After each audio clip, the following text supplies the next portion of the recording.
So let's get into paths to wealth and paths that are.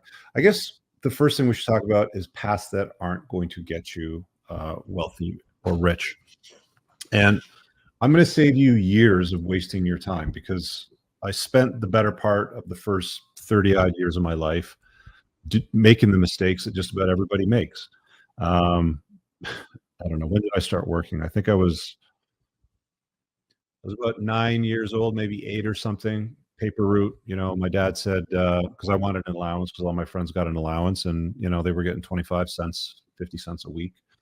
Obviously, dating myself. Yes, I'm a seasoned gentleman, a little bit older, but yeah, he wasn't about that. And he's like, yeah, if you want to make some money, then go out and make it. Shovel driveways, cut grass. Go deliver papers. And he set me up with this route, and I remember very vividly they were paying like half a cent per delivery to the house.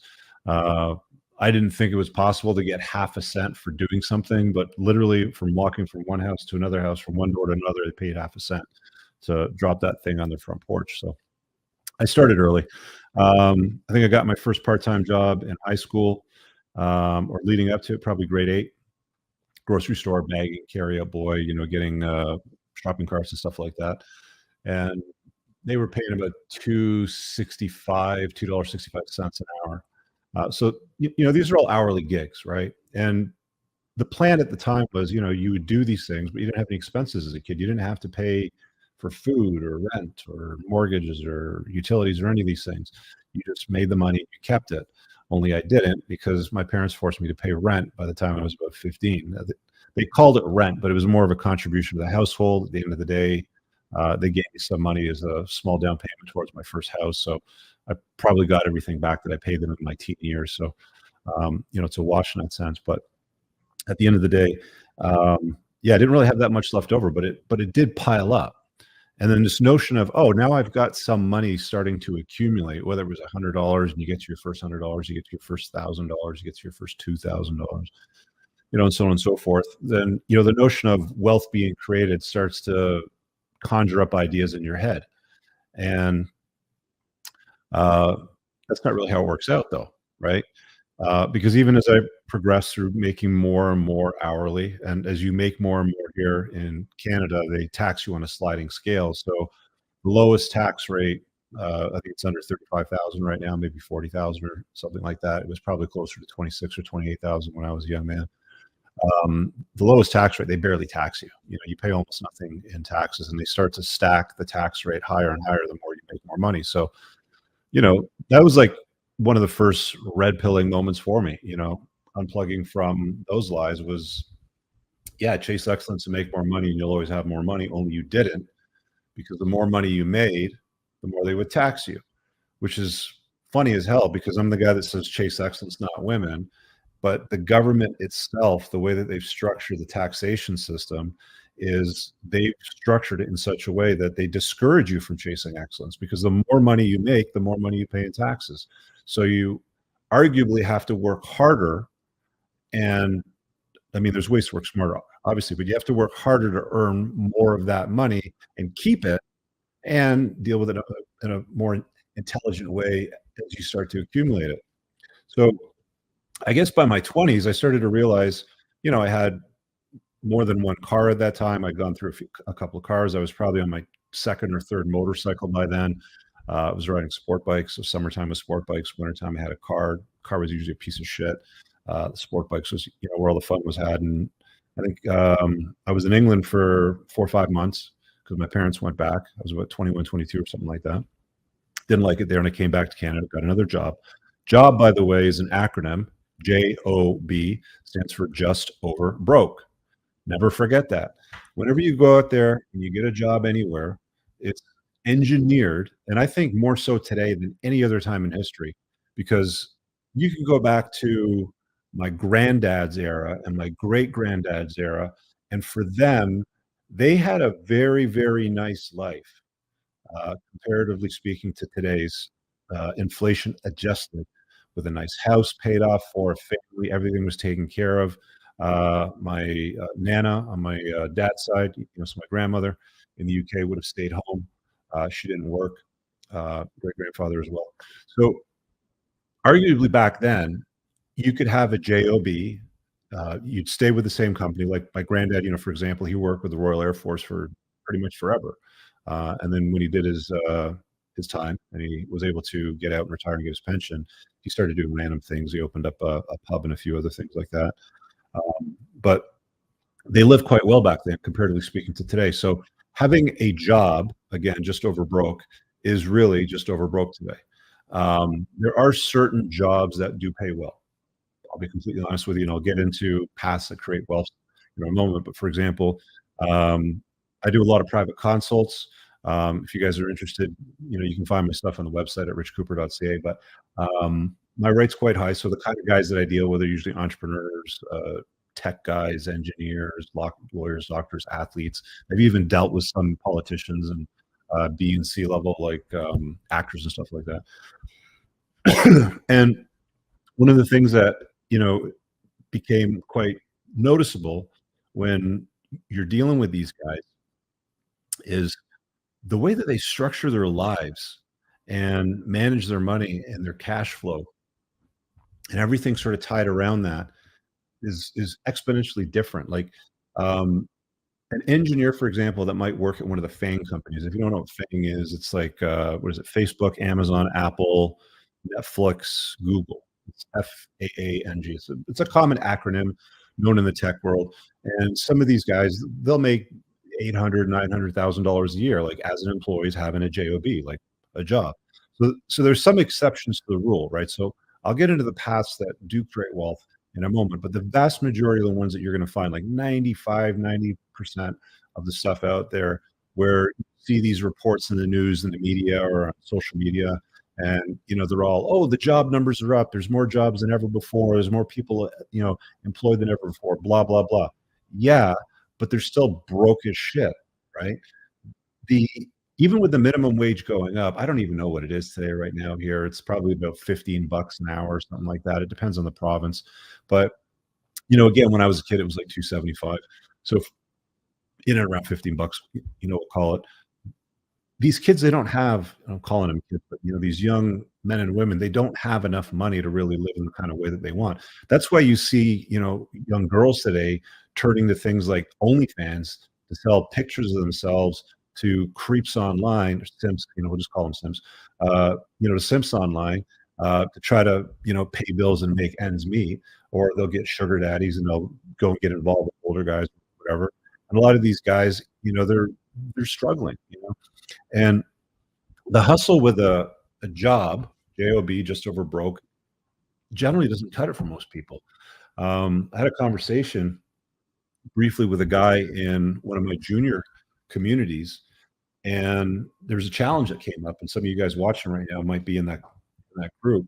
And it's a fitness challenge, and Moff is organizing, and he's like, we need everybody to buy in, and then the pot gets paid out, sort of thing. And there's always like a more unseasoned guy, a junior guy. He's in his early 20s, and he's like, well, it's $100 to buy.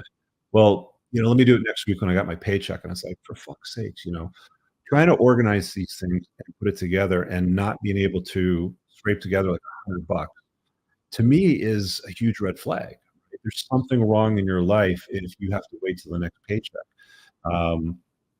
If somebody says to me that's in one of my more senior tiers where guys are seasoned, or should at least be seasoned and have their life sorted out, they're into their 30s and 40s, and they say something like, yeah, I want to come to your conference, Rich, but I gotta wait till like November 10th or something like that. I'll grab a ticket then. It's like, wrong room. The indicator to you should be your ability to buy, your purchasing power, your ability to maneuver, your ability to make choices and decisions, your ability to acquire things, to buy yourself in the room, to take the vacations you want, to take the time off you want, to drive the car that you want. There's so many guys out there right now that are living paycheck to paycheck. They're just over broke job. And, they're thinking that if I just work a little bit more, if I have a little extra income somewhere, a side hustle, if I go drive Uber or Lyft or something like that. I looked at the economics of Uber and Lyft.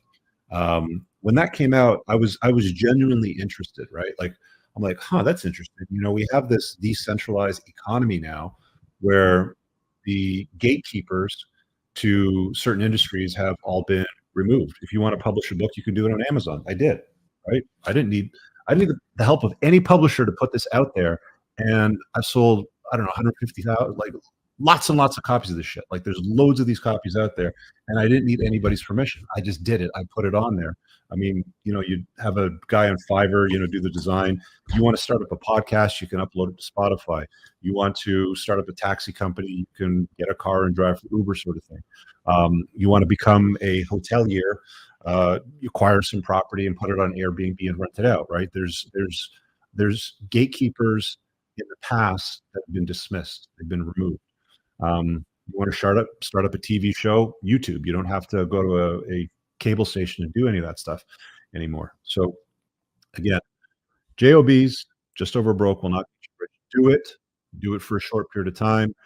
There's certain scenarios where it may be advantageous to do it. Like, for example, I didn't know that I was going to start up a debt settlement company, but the fact that I worked in credit and collections for, I don't know, what was it, 8, 9, 10 years, somewhere between 8 and 10 years, but for the most part of my 20s, I learned the industry like a back of my hand, right?